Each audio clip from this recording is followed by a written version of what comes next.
भारत सबकी दादागिरी का उत्तर देने के लिए सक्षम हो गया। हाँ, यदि कोई महिला प्रधानमंत्री बनेगी, हिंदुस्तान में साड़ी पहन के ही बनेगी। उनकी संकीर्णता है, उनके मन का छोटापन है, उनके मन की दुर्बलता है, बहुत दुर्भाग्यपूर्ण है। आज तो सरकार ने कह दिया कि हम एक्शन लेंगे। आज के आकाशवाणी में आया, सरकार भी एक्शन लेगी और अल्पसंख्यकों पर वहाँ अत्याचार नहीं चलेगा। और अंतरिम सरकार यदि रहेगी भी नहीं तो जा रही है, फिर भी किसी की वहाँ दादागिरी नहीं चलेगी। अब भारत सबकी दादागिरी का उत्तर देने के लिए सक्षम हो गया। जी।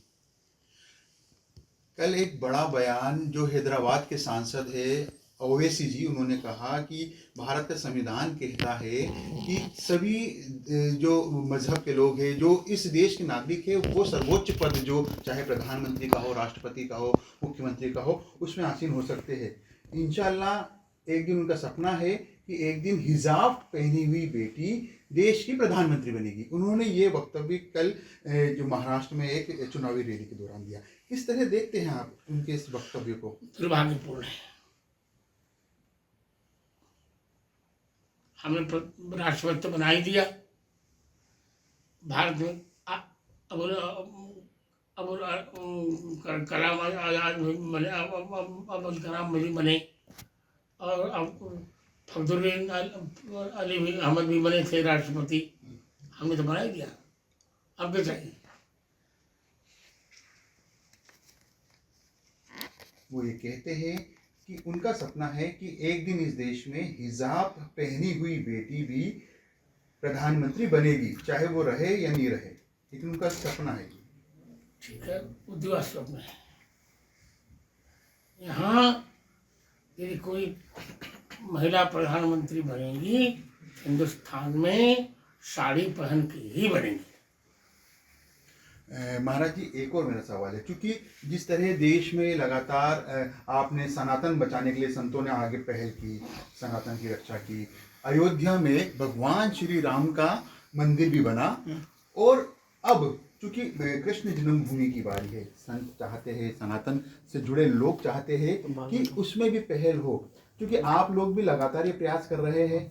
क्या आपका लगता है कि क्योंकि साल 2026 शुरू हो चुका है, तो ये जो स्वप्न है, ये स्वप्न शुरू हो पाए? पूरा होगा, साकार होगा, उम्मीद है कर साकार होगा जी।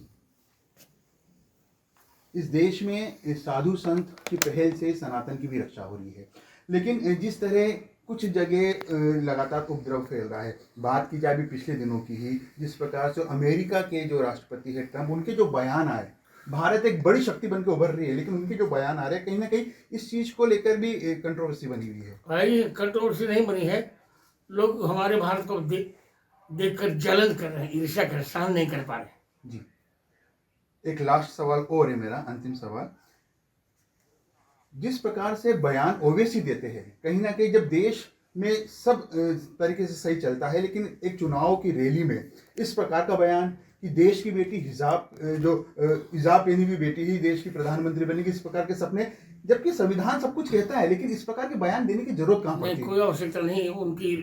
उनकी संकीर्णता है, उनके मन का छोटापन है, उनके मन की दुर्बलता है,